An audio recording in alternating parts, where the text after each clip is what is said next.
Good evening and welcome to another installment of the New York Minute Sports Show. The June Boone Swoon continues as the Yankees fall to the Red Sox in the Bronx.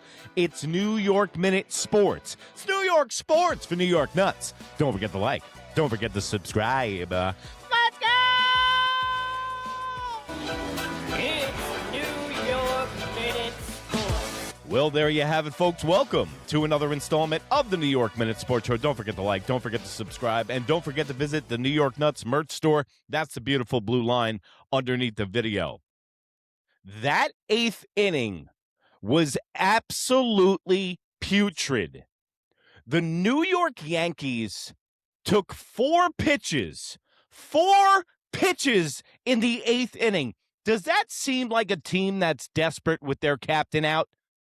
Does that seem like a team that got together and it's like, hey, guys, Aaron Judge is down. We all got to band together and we got to get nitty gritty. We got to hit singles, steal bases, and play good defense. Nope. The Yankees, what they did was make Sonny Gray look like Randy Johnson tonight. Sonny Gray, I look up, has got 75 pitches in the seventh inning. That's a disgrace. Sonny Gray should be begging gross at Ralph's.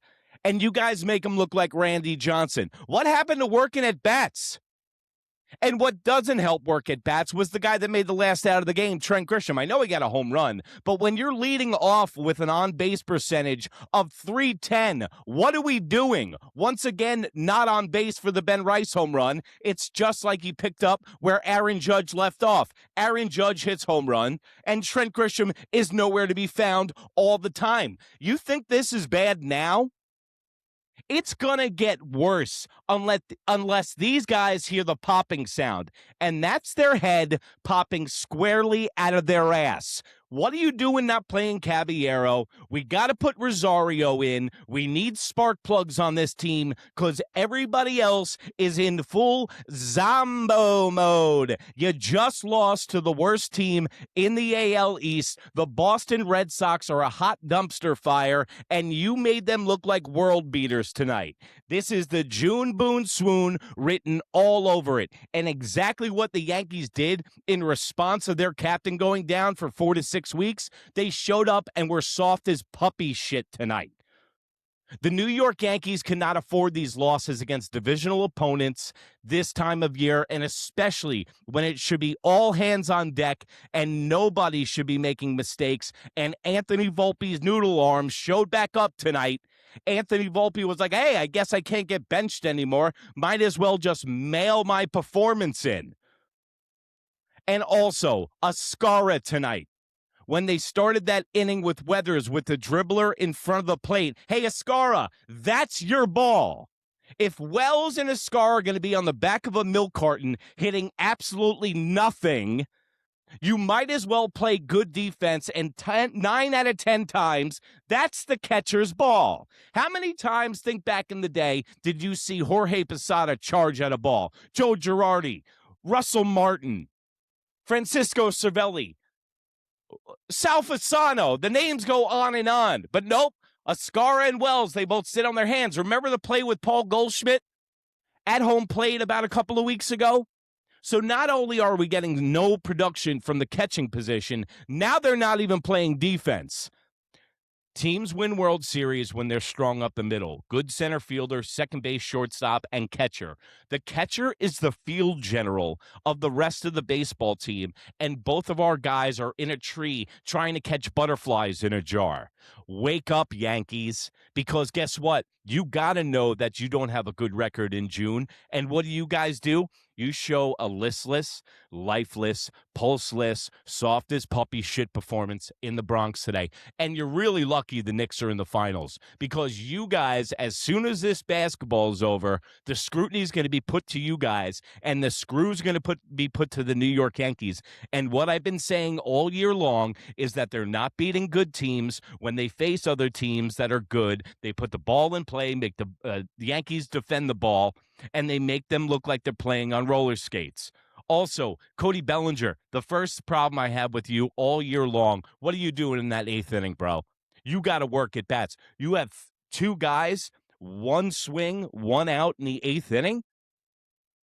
I don't know if you guys got dinner reservations, you got the car running, or you want to get home to watch the Knicks game, and too little too late with bringing Caballero and Rosario in the end of this game, and that was the only life pretty much the New York Yankees had all night long.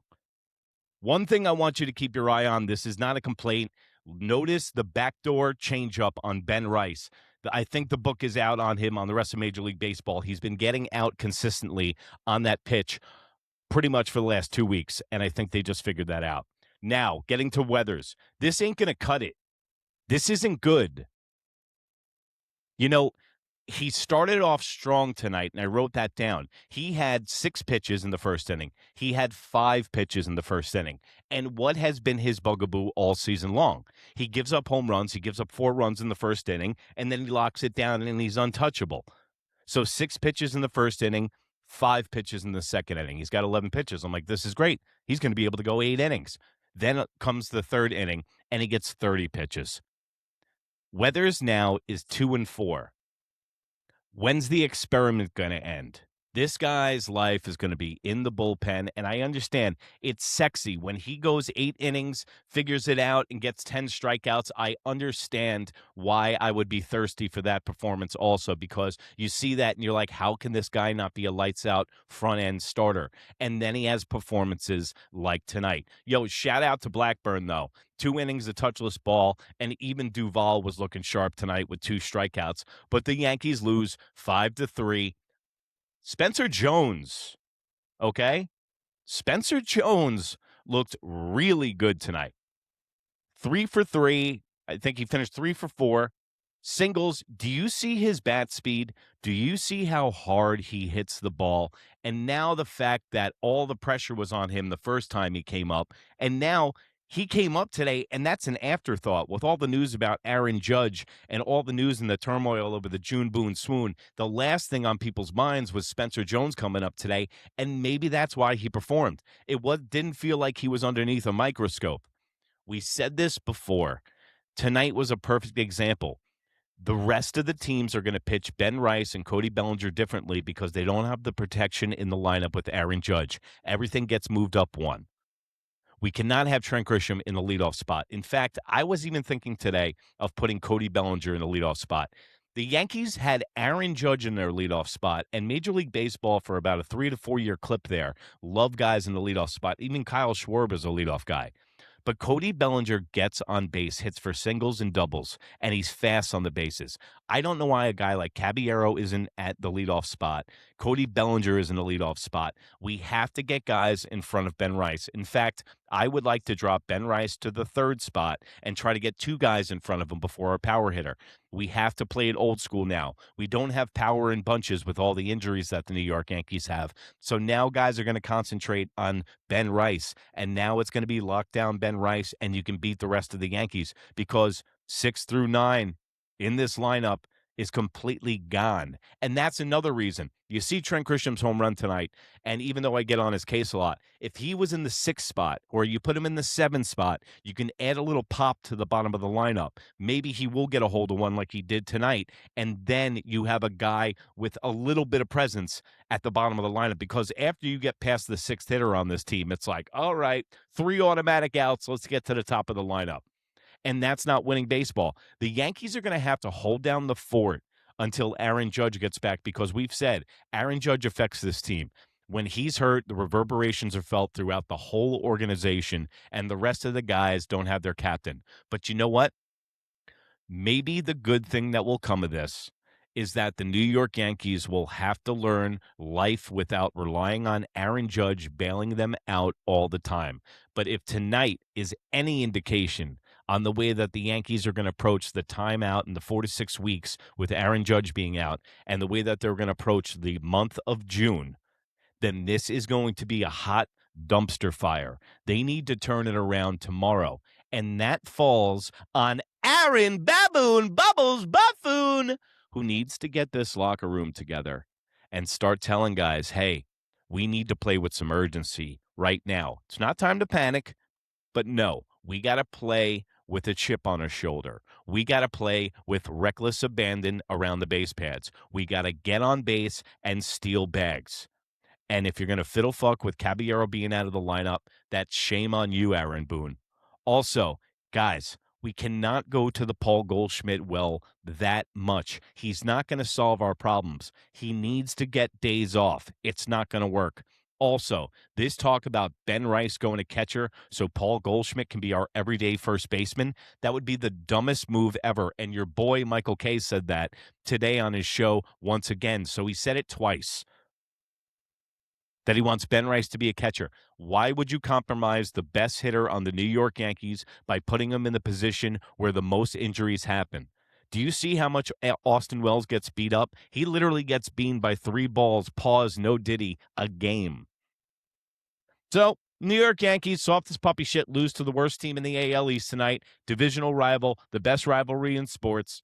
But I want to get on here real quick, do the Yankees postgame show, because I got the New York Knicks in the finals right now, and at least they play sound defense and play with a chip on their shoulder, unlike our baseball team. And like I said before, once this basketball season's over, the screw's going to be turned to the New York Yankees. They better get their house in order. They better get their shit straight, and I better start seeing the starting pitching. I keep hearing about this biblical starting pitching that we're getting. You got like 4 or 5 starts in a row now that blow. So I'll tell you what doesn't blow.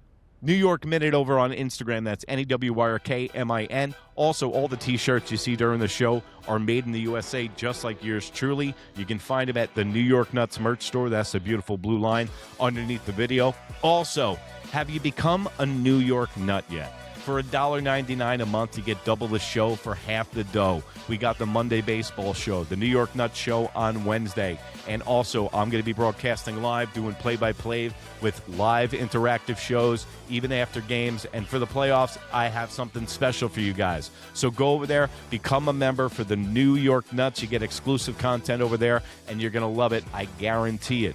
And remember, if you can't be good, be bad, baby. Let's go, Knicks. Bye. That's your boy. So He have to work said with- he was. Goodbye. That's